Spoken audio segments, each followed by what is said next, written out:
안녕하세요 여러분. 밤새 잘 주무셨습니까? 5월 2일 목요일 아침이 밝았습니다. 오늘도 우리에게 허락하신 하루 한 말씀을 묵상하면서 주님과 동행하는 하루를 함께 출발할까요? 오늘 우리에게 허락하신 말씀은 열왕기상 4장입니다.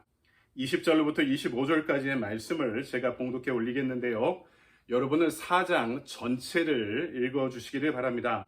유다와 이스라엘의 인구가 바닷가의 모래같이 많게 되매 먹고 마시며 즐거워하였으며 솔로몬이 그 강에서부터 블레셋 사람의 땅에 이르기까지와 애굽 지경에 미치기까지 모든 나라를 다스림으로 솔로몬이 사는 동안에 그 나라들이 조공을 바쳐 섬겼더라.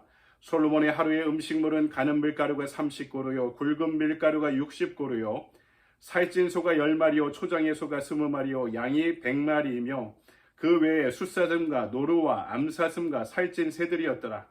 솔로몬이 그 강 건너편을 딥사에서부터 가사까지 모두 그 강 건너편의 왕을 모두 다스림으로 그가 사방에 둘린 민족과 평화를 누렸으니 솔로몬이 사는 동안에 유다와 이스라엘이 단에서부터 브엘세바에 이르기까지 각기 포도나무 아래와 무화과 나무 아래에서 평안히 살았더라. 아멘. 주님의 말씀입니다. 주님께 감사드립니다. 이 아침에 우리에게 주신 말씀 가지고 성공의 가치를 환원하라 라는 제목으로 말씀을 증거하도록 하겠습니다. 오늘 아침에 우리가 읽은 열왕기상 4장은 이 솔로몬 왕의 업적을 우리에게 알려주고 있습니다. 왕의 밑에 국가 공무원이 등장하는 때가 솔로몬 때로부터 시작됩니다. 부족 국가를 뛰어넘은 중앙집권적 국가의 시작을 이스라엘에게 알리는 왕이 솔로몬이었던 거죠. 여러분, 봉건 시대에 왕권이 얼마나 강하나 그 바로미터가 뭐였냐면 지방의 지방 관리들이 그 지역의 기득권을 차지하고 있는 귀족들이 세습하고 있는가, 아니면 중앙에서 왕이 이 관료를 파송하는가, 이것이 왕권이 얼만큼 강한가의 기준이었던 것입니다. 지금 솔로몬 시대는요 12지파의 아주 견고한 부족 동맹 체제에 있었습니다. 그러나 지금 중앙에서 지방간, 왕의 사람들을 파송하기 시작합니다. 이스라엘에서 부족과 지방 귀족들의 영향력을 뛰어넘는 강력한 중앙 집권적인 봉건 국가가 시작되었음을 알리고 있는 것이죠. 오늘 20절 이하의 말씀을 보면 인구가 늘어나고 있습니다. 바닷가의 모래알처럼 많아졌다 이렇게 이야기하고 있는데요.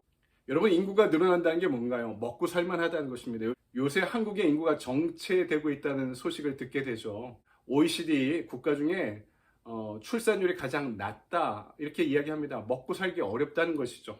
경쟁이 심하다는 것입니다. 결혼을 하고 아이를 많이 낳는다, 먹고 살만하다는 뜻입니다.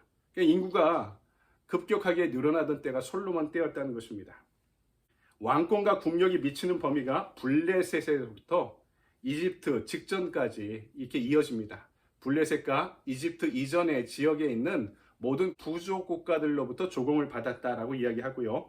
왕궁에서 먹는 이 하루의 양이 어마어마합니다. 국가의 부가 흘러넘친다. 세수가 흘러넘친다는 뜻이죠. 전차용 말이 4만 마리가 넘고 기마병이 12,000명이다.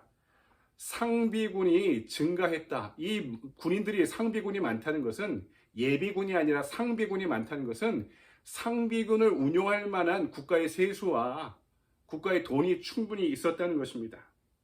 다윗 때와 비교할 수 없을 정도로 국방력이 어마어마하게 지금 증가하고 있는 시점이었습니다. 그리고 개인의 지혜와 국가의 학문이 어마어마하게 집대성되는 문화의 꽃을 피우던 시기였습니다. 잠언과 전도서와 같은 이런 백과사전적인 지식들이, 이 지식 체계들이 편찬이 되고 편집이 되고 모여지는 시기였던 것입니다. 이 모든 과정에서 솔로몬이 보여준 것은 오늘 제목과도 관련이 있습니다. 성공에서 그치는 것이 아니라 성공의 가치를 뛰어넘는 승리의 인생이 무엇인지를 우리에게 보여주고 있는 것이죠. 그것은 두 가지였습니다. 삶의 우선순위를 분명히 하는 것, 두 번째로 내가 가진 것의 가치를 환원할 줄 아는 삶이었습니다. 첫 번째로 인생의 우선순위를 분명히 하는 것입니다. 어제 말씀에서도 보았듯이 솔로몬이 왕이 되고 나서 가장 먼저 무엇을 합니까? 일천번제를 드리죠. 하나님을 찾는 것이고 하나님의 관계가 중요한 것이죠. 나와 하나님의 관계가 중요하면 무엇이 삶의 우선순위가 되겠습니까? 하나님을 예배하는 삶이겠죠. 하나님께 예배드리는 시간이겠죠. 그것이 당연하겠죠. 출애굽기를 보면 이스라엘이 민족이 이동할 때마다 하는 일이 있습니다. 제단을 쌓고 제단을 쌓고 하나님께 제사하고 예배드리는 것이 민족 전체가 갖고 있는, 민족에 속한 각 부족과 부족에 속한 각 가문과 이 가문에 속한 각 개인들이 그들의 역사와 인생에서 가장 중요하게 여기는 가치가 무엇인지를 이 말씀이 보여주고 있는 것입니다. 이민사의 가장 큰 문제점은 개인이 너무나 바쁩니다. 그래서 예배를 잘 드리지 못하죠. 여러분, 창세기 26장 25절에 보면 이삭의 인생을 요약하는 한 문장이 딱 등장합니다. 이게 이삭의 에센스, 이삭에 있는 거의 본질적인 그의 삶을 표현하는 한 구절인데요. 이삭이 그곳에 제단을 쌓고 여호와의 이름을 부르며 거기 장막을 쳤더니 이삭의 종들이 거기서도 우물을 팠더라. 아멘.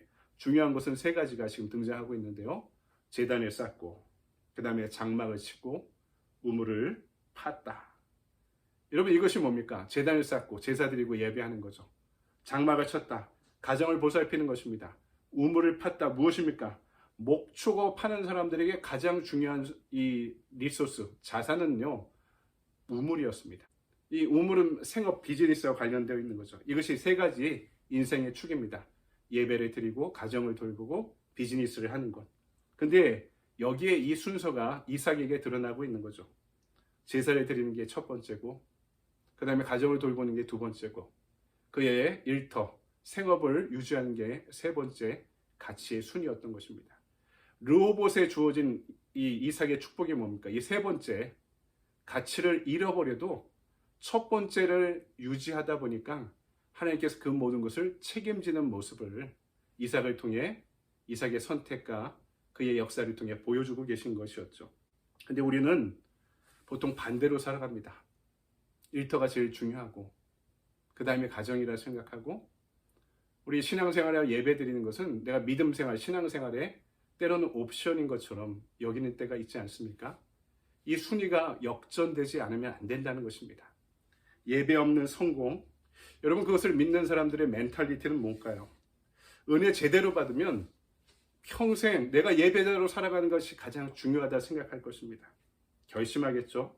근데 그 은혜가 감정에 머물러 있으면, 야, 은혜 받으면 더 열심히 분주하게 살며 성공해야지. 그리고 나서 하나님의 일을 해야지. 이렇게 생각한다는 것입니다. 실제로 솔로몬이 그의 인생의 후반부로 갈수록 이 가치가 역전됩니다. 성공으로부터 승리로 향하던 그의 삶의 방향이 성공에 집중되게 되었던 것이죠. 국가 경영의 성공자, 패권의 성공자로 그의 인생을 유지하게 되면서 그 가치가 무너지는 모습을 말년의 솔로몬이 보여주었던 것입니다. 야고보서 1장 17절에 온갖 좋은 은사와 온전한 선물이 다 위로부터 빛들의 아버지께로부터 내려오나니, 이렇게 말씀합니다. 예배가 왜 중요합니까? 온갖 좋은 것들이 빛들의 아버지로부터, 하나님으로부터 우리에게 주어지는 순간이기 때문입니다. 예수님도 말씀하시죠. 사람이 떡으로만 살 것이 아니요 하나님의 말씀으로 살 것이다. 이렇게 말씀하신 이유도 마찬가지죠. 일용할 양식이 중요하지 않다는 게 전혀 아닙니다. 일터가 중요하지 않다고 이야기할 사람은 없습니다. 하지만 일용할 양식도 당연히 요청되고 중요하지만 일용할 은혜에 대한 절박함이 우리의 삶을 살찌울 것이기 때문입니다. 인생의 우선순위를 하나님과의 관계에서 분명히 삼을 수 있는 믿음의 종들, 하나님의 예배자들 되시기 바랍니다. 두 번째, 오늘 말씀은 내가 가진 것들을 천국의 가치로 환원하는 것에 대해서 우리에게 전해주고 있습니다. 한국 속담에 호랑이를 죽어 가죽을 남기고 사람을 죽어 이름을 남긴다라고 이야기했습니다. 뭔가 남길 수 있어야 된다고 우리는 항상 생각하죠. 그런 강박증을 품고 살아갑니다. 무엇을 항상 남겨야 된다. 록펠러가 죽고 나서 미국의 당시 어떤 신문에 2컷짜리, 2컷짜리 카툰이 실렸습니다. 첫 번째 장면은 하나님이 록펠러에게 물으십니다. 너는 얼만큼 가지고 왔냐? 너는 얼만큼 남기고 왔냐? 우리도 궁금하지 않습니까? 당시의 사람들도 다 그랬을 것입니다. 록펠러가 얼만큼 남기고 왔을까? 재벌은 얼만큼 벌어놓고 갔을까? 두 번째 컷은, 장면이 이런 것입니다. 록펠러가 이렇게 대답하죠. 모든 것을 남기고 와야만 했습니다. 가져온 것이 아무것도 없다는 거죠. 이 카툰에 당시 미국의 사람들이 매우 당혹스러워했다는 기록이 남아 있습니다. 성공한 사람이 남긴 것이 천국의 가치로 환원되지 않으면 그 남긴 것은 항상 분란의 씨앗이 되기 마련입니다. 남긴 유산으로 형제들이 싸워 갈라지죠. 솔로몬의 유산은요, 나중에 남왕국과 북왕국이 갈라지는 분쟁의 씨앗이 되고 맙니다. 하지만 예배자의 유산은 천국으로 하나님의 나라를 향해 환원되는 가치를 지닙니다. 영원한 천국에 쌓이고 이 땅에 살아갈 후손들에게도 그 가치는 영원히 남게 될 것입니다. 내가 소유한 것의 가치를 환원하는 길은 그것을 하나님의 의와 나라를 위해 살아가는 청지기로 우리가 우리의 인생을 채워갈 때 가능한 것입니다. 우리의 기쁨은 두 종류입니다. 먼저는 소유의 기쁨이 있죠. 내 어카운트가 늘어나는 것. 그리고 헌차를 팔고 새 차를 사는 것. 또 렌트를 살다가 또 집을 사는 것. 또는 헌집에 살다가 새 집으로 이사가는 것. 이런 것들입니다. 여러분, 이게 얼마나 우리 삶에 보람이 되고 성취감을 주고 기쁨을 주는지 모릅니다. 하지만 이것은 영원하지 않고 제한적이죠. 어카운트는 늘어날 때도 있으면 줄어들 때도 있죠. 새 차를 차도 그것은 시간이 지나면 헌차가 되어버려서 또 다른 욕망의 기준이 됩니다. 새 집도 마찬가지죠. 시간이 지나면서 빛바래지는 것이 우리가 갖고 있는 이 세상의 가치인 거죠. 또 하나의 기쁨은 기여의 기쁨입니다. 누군가를 도울 수 있다는 것, 또 하나님의 영광 위에 살아갈 수 있다는 것, 나에게 주어진 것을 천국의 것으로 환원하는 기쁨입니다. 마더 테레사처럼 죽어가는 영혼들을 위해서 그의 시간과 물질을 쓸 때 느끼는 보람과 기여감, 기쁨이 그것입니다. 하나님의 나라와 그분의 영광을 위해 예배자들이 살아갈 때 주어지는 기쁨입니다. 이 기쁨의 열매는 바로 천국의 것으로 환원되는 가치를 지니게 될 줄 믿습니다.